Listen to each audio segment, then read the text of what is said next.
ప్రస్తుతం మనతో నిరుద్యోగి ఆస్మా గారు ఉన్నారు. మనం చూసుకుంటుంటే మన తెలంగాణ స్టేట్లో ఏ ఇష్యూ జరిగినా నిరుద్యోగుల పట్ల కానీ, ఇటు పొలిటికల్ ఇష్యూలు కానీ, సామాజిక విషయాలు కానీ అన్నిటిపై స్పందిస్తున్న ఆస్మా ఇప్పుడు ప్రస్తుతం ఏపీకి షిఫ్ట్ అయినట్టు కనిపిస్తుంది. నిరుద్యోగి టు జర్నలిస్ట్ అయ్యారా లేకపోతే సామాజికవేత్తగా మారి అక్కడ విషయాలు చూపించాలనే కోణంలో వాళ్ళు ముందుకు పోయారో తెలియదు కానీ ఆంధ్రాకు పోవడం జరిగింది. ఆంధ్ర వాళ్ళతో కొన్ని బైట్స్ తీసుకోవడం జరిగింది. అసలు ఇప్పుడు ఆంధ్ర ఎందుకు పోవాల్సి వచ్చింది, ఆస్మా ఆంధ్రాలో ఎవరి మీద పోరాడబోతుంది, ఒకసారి తెలుసుకునే ప్రయత్నం చేద్దాం. చెప్పండి ఆస్మా గారు, మీరు తెలంగాణ విషయాలు పక్కన పెట్టేసి ఆంధ్ర షిఫ్ట్ అవుతున్నారా? పక్కన ఎందుకు పెట్టినా పక్కనేం పెట్టలే, తెలంగాణ కోసమే కదా అక్కడికి వెళ్ళింది.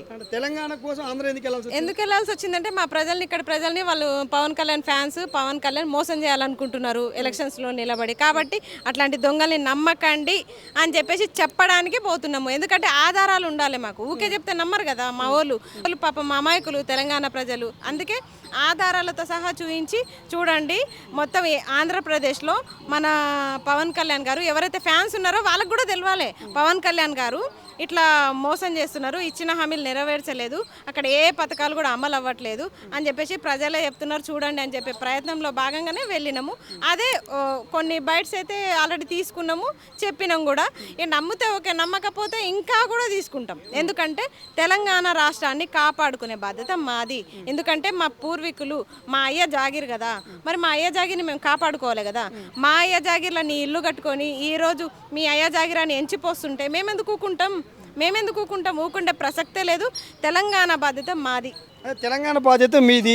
తర్వాత ఏపీ నుంచి వచ్చి పవన్ కళ్యాణ్ ఇక్కడ పార్టీ నుంచి ప్రత్యక్షంగా పోటీ చేస్తున్న నేపథ్యంలో మీరు పవన్ కళ్యాణ్ టార్గెట్గా ఏపీ పోవడం జరిగిందా? అవును, ఆయన మమ్మల్ని టార్గెట్ చేయలేదా మహిళల్ని? ఆయన అట్లే అడిగిరా మీరు? మరి మీరందరూ పోయి మైకిల్ పెట్టి ప్రెస్ మీట్ పెట్టించారు కదా. మరి మా తెలంగాణ ఆడబిడ్డల్ని నువ్వు ఎట్లా అవమానిస్తావు? నీ సైనికులు ఎట్లా అవమానిస్తారు? నీ సైనికులు బట్టలు లేకుండా ఎట్లా పెడతారు? డెడ్ లైన్లు ఎట్లా పెడతారు? రేప్ చేస్తామని ఎట్లా చెప్తారు? చంపేస్తామని ఎట్లా చెప్తారని ఒక్కరన్నా అడిగిరా మీరు? ఎవరన్నా ఒక్కరన్నా అడిగిరా? ఎవరు? మీరు అడిగితే మాకు ఈ కర్మ ఎందుకు? మీరు అడుగుతలేరు కాబట్టి మా ప్రొటెక్షన్ మేము చూసుకుంటున్నాం. మా బాధ్యత, మా రక్షణ మా బాధ్యత. కాబట్టి మమ్మల్ని మేము రక్షిస్తున్నాం. తప్పేముంది? ఇప్పుడు ఆయన వచ్చి ఇక్కడ తెలంగాణ వాళ్ళని గెలకంగలేంది కానీ నేను పోయి ఆంధ్రాలో ఆయన గురించి చెప్తే తప్పొచ్చిందా? నేను చెప్పడం కాదు, ఆయన ఆంధ్రాలో ఆయన గురించి ఉమ్మేసుడు ఒకటే తక్కువ ఉంది. ఉమ్మేస్తున్నారు జనాలు. ఉంది, ఖచ్చితంగా ఉంది.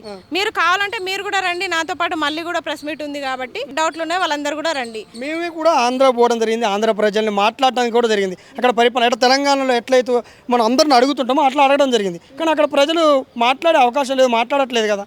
మీరు మాట్లాడింది నిజం అనుకోవాలా లేకపోతే స్క్రిప్టెడా? స్క్రిప్ట్ ఎందుకు అవుతుంది? ఒకరు మాట్లాడితే స్క్రిప్ట్ అనుకోవాలి. ఫస్ట్ ఆఫ్ ఆల్ వాళ్ళు నాకు అక్కడ బైట్స్ ఇవ్వడానికి రీజన్ ఏంటంటే వాళ్ళు ఆల్రెడీ ఇక్కడ జనసేన చేస్తున్న అరాచకాలన్నీ చూస్తున్నారు, వీడియోస్ అన్నీ చూస్తున్నారు. నేను పోగానే ఫస్ట్ వాళ్ళు అదే అన్నారు, నువ్వే కదా చూసినామమ్మ, నీ వీడియోస్ చూసినామనే మాట్లాడిరు. వాళ్ళు చూసే నువ్వు ఇబ్బంది పడొద్దు, నువ్వు ఆడపిల్లవు కాబట్టి ఇట్లా నన్ను చంపుతామని ఇట్లా మెసేజ్లు పెడుతున్నారు, డెడ్ లైన్లు పెడుతున్నారు చూడండి అని చూపించిన. వాళ్ళకి చూపిస్తే అసభ్యంగా ఉన్నాయి కదా మెసేజ్లు.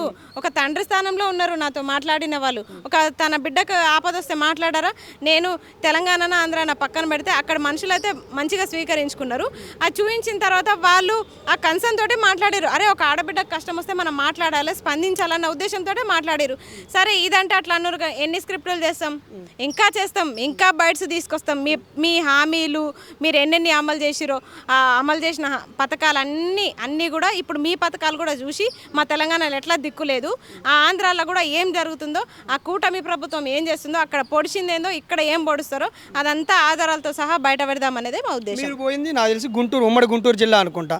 మరి పిఠాపురం సైడ్ పిఠాపురం వెళ్ళారా?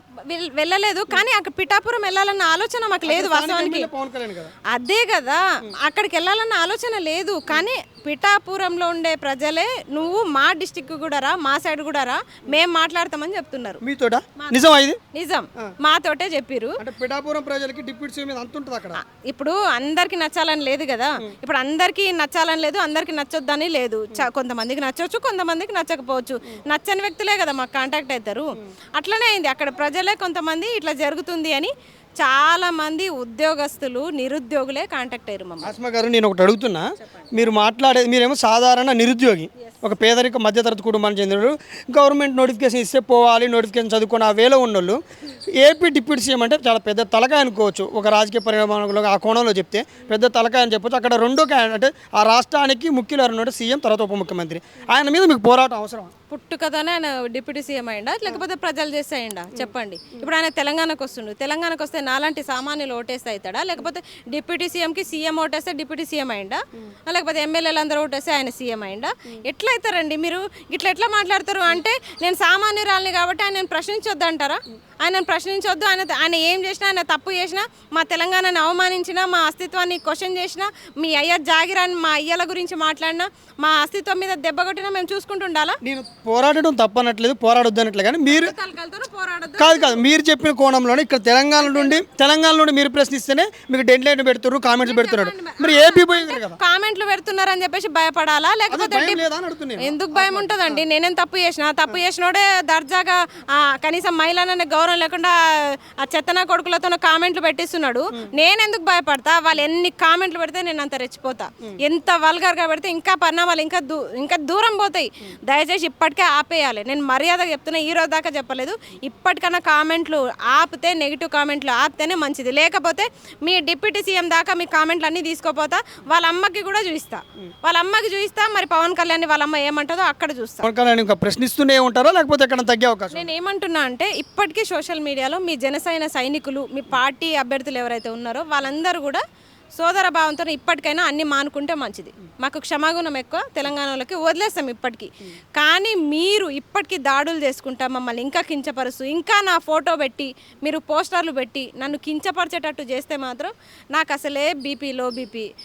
నేను ఎవ్వరి మాట వినను. నాకు ఎన్ని వీడియోలు అట్లా పంపిస్తూ ఉంటే నేను అంత రెచ్చిపోతూ ఉంటా. చూడండి, తెలంగాణ ఉన్నదాన్ని ఆల్రెడీ నరసరావుపేట పల్నాడు జిల్లాకు పోయినా, ఇప్పుడు నెక్స్ట్ అమరావతికి వెళ్తా, ఆ తర్వాత పీఠాపురం వెళ్తా, ఇంకెక్కడ వెళ్తానో నాకే తెలియదు. అంటే సామాన్యులు వీళ్ళని ప్రశ్నించొద్దా అంటే అది తప్పు చేస్తే ఎవరినైనా ప్రశ్నిస్తాం. ఆయన డిప్యూటీ సీఎంగా ఎన్ని సంవత్సరాలు ఉంటారు చెప్పండి? జీవితకాలం డిప్యూటీ సీఎం అయినా? అంటే డిప్యూటీ సీఎం అయితే నేను భయపడాలా? డిప్యూటీ సీఎం కాబట్టి నేను అణిగిమణిగి ఉండాలా? ఏం చేస్తారో చేసుకోమనండి. అంతేనా, లేకపోతే వైసీపీ ఏమైనా అండదండలు తీసుకురా? వైసీపీ ఎక్కడుంది ఇక్కడ? కామన్ ఇక ప్రశ్నిస్తున్నామంటే వైసీపీ అండదండలు అంటారు.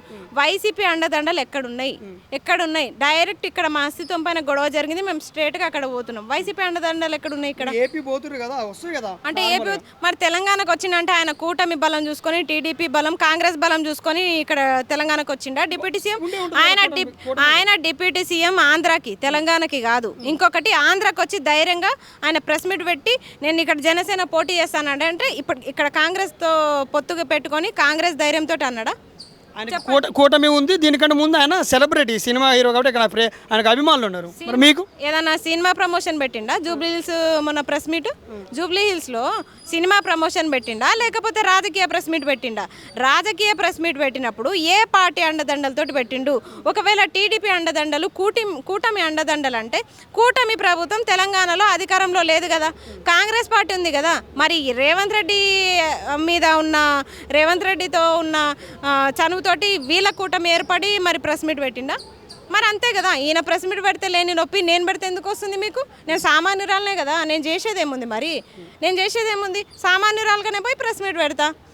ఫైనల్గా చెప్పండి, ఆస్మా గారు పవన్ కళ్యాణ్ గారికి ఏం చెప్పాలనుకుంటారు? ఇప్పటికైనా మీ సైనికులతోటి క్షమాపణ చెప్పించి, మీరు కూడా తెలంగాణ ఆడబిడ్డలకి క్షమాపణ చెప్పి మీరు ఆ పోస్టులన్నీ డిలీట్ చేయించాలి. లేకపోతే మాత్రం టిట్ ఫర్ టఫ్ ఎంత దూరంకైనా వెళ్తాం. మీరు మా ప్రాణాలు తీసేసినా పర్లేదు. ఆల్రెడీ చెప్తున్నారుగా, వార్నింగ్లు ఇస్తున్నారు. ఒకవేళ నాకేమైనా అయినా సరే ఖచ్చితంగా జనసేన పార్టీ, పవన్ కళ్యాణే కారణం.